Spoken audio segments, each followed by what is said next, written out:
নমস্কার বন্ধুরা, স্বাগত জানাই আমাদের চ্যানেলে। আজকের কাহিনী এমন এক হৃদয় বিদারক ঘটনা যা শুধু একটি পরিবার নয়, পুরো হরিয়ানাকে কাঁপিয়ে দিয়েছিল। ভিবানী জেলার একটি ছোট্ট গ্রাম সিংঘানি, এক সাধারণ পরিবারের মেয়ে, মাত্র ১৯ বছরের এক তরুণী, যে দিন রাত পরিশ্রম করে পরিবারকে সাহায্য করছিল। হঠাৎই তার অকাল মৃত্যুতে গোটা গ্রাম অন্ধকারে ডুবে যায়। এই কাহিনী শুধু একটি মৃত্যুর গল্প নয়, এখানে আছে রহস্য, ভয়ঙ্কর গুজব, আত্মহত্যা নাকি খুনের দ্বন্দ্ব, পুলিশের ব্যর্থতা, রাজনৈতিক তাণ্ডব আর জন আন্দোলন। এটি ছিল মনীষা কেস। মনীষা মাত্র ১৯ বছরের এক মেয়ের নাম। চেহারায় লাজুক হাসি আর চোখে ছিল স্বপ্নের আলো। তিনি একটি প্রাইভেট প্লে স্কুলে শিক্ষকতা করতেন, যেখানে ছোট ছোট বাচ্চাদের অক্ষর আর কবিতা শেখাতেন। গ্রামের মানুষ বলতেন মনীষা অন্যদের থেকে আলাদা, শান্ত, ভদ্র, কারোর সঙ্গে ঝগড়া করেনি কোনোদিনও। পরিবারের বড় মেয়ে হিসাবে দায়িত্ব ছিল অনেক। বাবার আয় ছিল সীমিত, তাই খুব অল্প বয়সে সংসারের হাল ধরতে নেমে পড়েছিল। বয়স কম হলেও পরিপক্ক মানসিকতা ছিল তার। কে জানতো একদিন এই হাসি খুশি মেয়েটির গল্প এভাবে শেষ হবে। ১৯শে আগস্টের সকাল, আকাশ পরিষ্কার, চারিদিক স্বাভাবিক দিনের মতোই চাষবাস চলছিল। কিন্তু মনীষার পরিবার তখনও জানত না এই সকাল তাদের জীবনের সবচেয়ে ভয়ঙ্কর দিনে পরিণত হতে চলেছে। মনীষা প্রতিদিন সকালবেলা স্কুলের উদ্দেশ্যে বেরিয়ে যেতেন, কিন্তু ওই দিন তিনি স্কুলে পৌঁছাননি।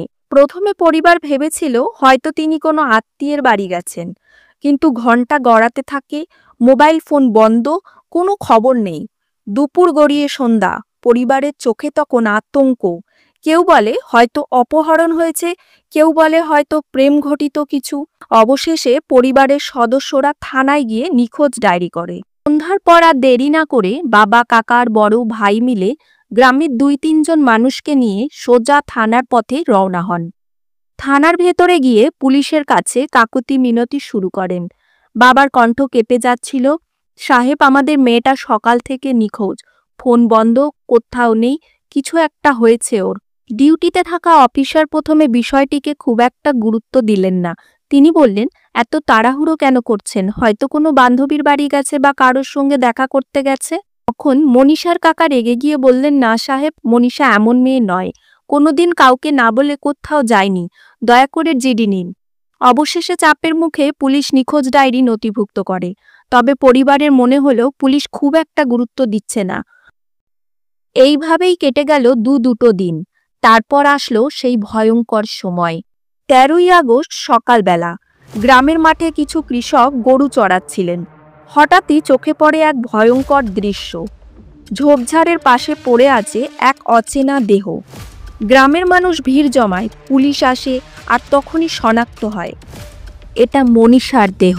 কিন্তু তার শরীরের অবস্থা এতটাই ভয়ঙ্কর ছিল যে অনেকেই চোখ ফিরিয়ে নেয়। ঘাড়ের গভীরের ক্ষত দাগ, শরীরের একাধিক অঙ্গ ছেঁড়া, অনেক হাড়ি নেই, এমনকি চোখ পর্যন্ত অনুপস্থিত ছিল। চারিদিকে ভয়ঙ্কর গুজব ছড়িয়ে পড়ে, এটা নিশ্চয়ই নির্মম হত্যা। গ্রামে নেমে আসে আতঙ্ক আর কান্নার স্রোত। পোস্টমর্টম রিপোর্টে উঠে আসে চাঞ্চল্যকর তথ্য। ঘাড়ের ক্ষত আসলে ধারালো অস্ত্রের নয়, বরং কোনো বন্য জন্তুর কামড় বা আঁচড়ের। কিছু হাড়, চোখ, খাদ্যনালী ও শ্বাসনালী প্রাণী টেনে নিয়ে গেছে। পুলিশ তখন দ্বিধায় পড়ে যায়, এটা কি খুন নাকি আত্মহত্যা, যার পর দেহে বন্য প্রাণীর আক্রমণ ঘটেছিল। তদন্তকারীরা হঠাৎই একটি গুরুত্বপূর্ণ সূত্র খুঁজে পান। একটি কাগজ, যেটা দেখতে অনেকটা সুসাইড নোট। লেখা ছিল ভাঙা ভাঙা বাক্যে, যেখানে মানসিক কষ্টের ইঙ্গিত মেলে। এছাড়াও স্থানীয় দোকানদার নিশ্চিত করেন মনীষা নিজেই কয়েকদিন আগে কীটনাশক কিনেছিল।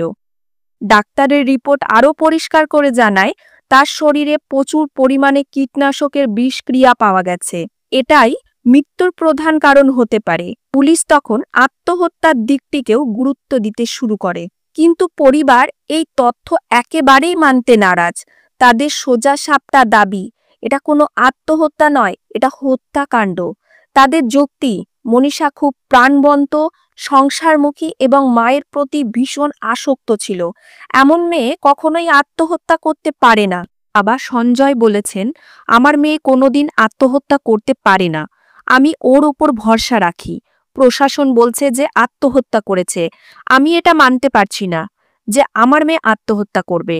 পুরো মেডিকেল টিম দেখিয়েছে যে সে আত্মহত্যা করেছে, কিন্তু আমি বলছি সে আত্মহত্যা করেনি। আমার মেয়ের জন্য ন্যায় চাই। গ্রামবাসীরাও পুলিশের ব্যাখ্যায় সন্তুষ্ট হননি। তারা ক্ষোভে ফেটে পড়ে, রাস্তায় নেমে অবরোধ, বাজার বন্ধ, মিছিল শুরু করে। চিৎকার শোনা যায়, আমরা বিচার চাই।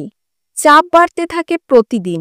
গ্রামের ক্ষোভ যেন দাবানলের মতো ছড়িয়ে পড়ে চারিদিকে। অবশেষে সরকার নড়েচড়ে বসে। ভিবানী জেলার এসপিকে বদলি করা হয়। সংশ্লিষ্ট ৫ জন পুলিশকর্মীকে বরখাস্ত করা হয়।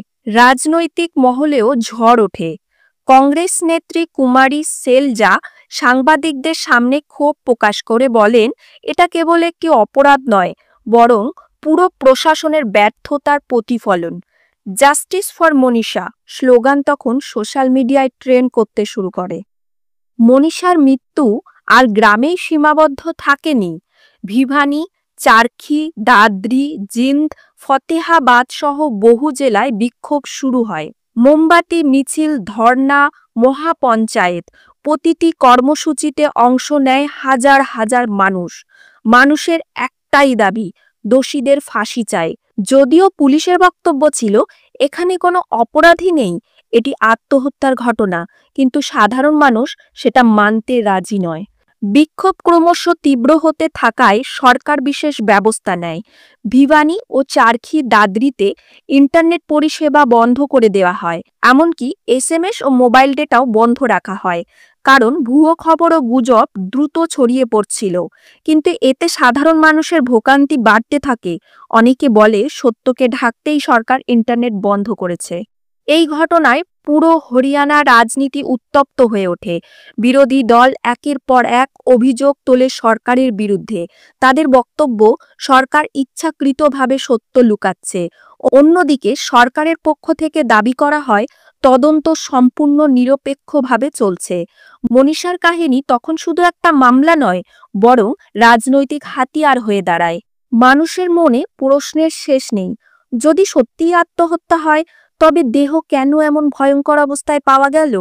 কেন সুসাইড নোট এত দেরিতে সামনে এলো? কেন পরিবারকে শুরুতেই কোনো স্পষ্ট তথ্য দেওয়া হয়নি? অন্যদিকে পুলিশের বক্তব্য এখনো একই, এটি খুন নয়, এটি এক তরুণীর আত্মহত্যা। কিন্তু রহস্যের জাল আজও অটুট রয়ে গেছে। বন্ধুরা, মনীষার মৃত্যুর আসল সত্য আজও অনেকটাই অন্ধকারে ঢাকা। এটা হত্যা নাকি আত্মহত্যা তা নিয়ে বিতর্ক এখনো শেষ হয়নি। কিন্তু একটা জিনিস স্পষ্ট, এক তরুণীর শিক্ষিকার অকাল মৃত্যু শুধু তার পরিবারকে নয়, সমস্ত হরিয়ানাকে কাঁপিয়ে দিয়েছিল। মানুষ এখন অপেক্ষা করছে কবে সত্য সামনে আসবে, কবে ন্যায় বিচার হবে। আপনারা কি মনে করেন, এটি কি সত্যিই আত্মহত্যা, নাকি এর পেছনে লুকিয়ে আছে কোনো গভীর ষড়যন্ত্র? কমেন্টে আপনার মতামত জানাতে ভুলবেন না। আর ভিডিওটা ভালো লাগলে লাইক, শেয়ার ও সাবস্ক্রাইব করবেন। ধন্যবাদ।